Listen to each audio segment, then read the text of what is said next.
দুই বাইক চোরকে জিজ্ঞাসাবাদ করে উদ্ধার দুটি বাইক, গ্রেপ্তার আরও এক।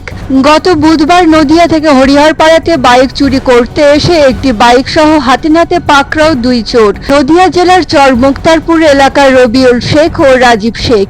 ধৃত দুজনকে তদন্তের স্বার্থে পুলিশ 6 দিনে নিজেদের হেফাজতে নিয়ে আসে।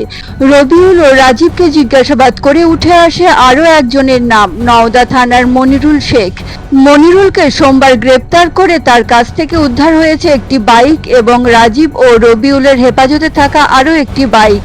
এই নিয়ে হরিহরপাড়া থানার পুলিশ মোট 3টি চোরাই মোটরসাইকেল ও 3 জনকে গ্রেপ্তার করেন। এই চক্রের সঙ্গে আরও কেউ জড়িত আছে কিনা তা তদন্ত শুরু করেছে পুলিশ।